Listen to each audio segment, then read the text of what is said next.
यहां पर एक सवाल है प्रेम जोशुआ मलिक का। वो कहते हैं कि यीशु मसीह को मनुष्य का पुत्र क्यों कहा गया है। बाइबल में अगर आप देखेंगे नए नियम में बार बार यीशु मसीह को जो है अलग अलग तरीके से पहचाना जाता है, मनुष्य का पुत्र और परमेश्वर का पुत्र। लोगों को लगता है कि मनुष्य का पुत्र मतलब यीशु मसीह अपने आप को एक साधारण मनुष्य का पुत्र जैसा बता रहे। नहीं, जब यीशु मसीह ने अपने आप को मनुष्य का पुत्र कहा तभी भी यहूदी लोग भड़क रहे थे। उस सेटअप में यहूदियों के दिनों में यदि कोई अपने आप को कहता है कि मैं परमेश्वर का बेटा हूं, I am the son of God, वो कोई बड़ी बात नहीं होती थी, क्योंकि यहूदी लोग भी कहते थे हाँ हाँ हम भी सन ऑफ गॉड है। जाकिर नायक ना सन्स बाय टन्स वाला आर्ग्यूमेंट करते हैं।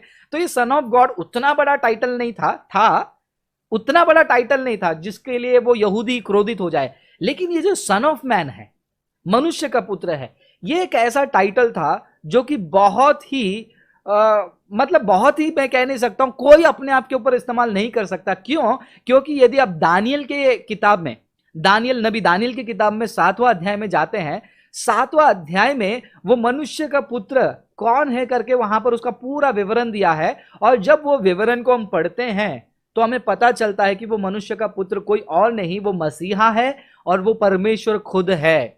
तो यहूदियों ने समझ लिया जब यीशु मसीह ने कहा कि मैं मनुष्य का पुत्र हूं। आप वैसे ही हमारे यूट्यूब चैनल पे एक वीडियो है प्रेरितों के काम 2 अध्याय 22वें वचन के ऊपर भी जाकिर नायक ने सवाल उठाए। प्रेरितों के काम 2 अध्याय 22वां वचन, ये वीडियो को आप हमारे यूट्यूब चैनल पर देखिए तो आपको समझ में आएगा। तो जब जब यीशु मसीह अपने आप को मनुष्य का पुत्र कह रहे थे, वो अपने आप को खुदा कह रहे थे। अब ये साधारण लोगों को लगता है कि ये क्या बात हो गया, मनुष्य का पुत्र कहा तो खुदा कहां से आ गया। इसके लिए हमें बाइबल के आधार पर पढ़ना चाहिए।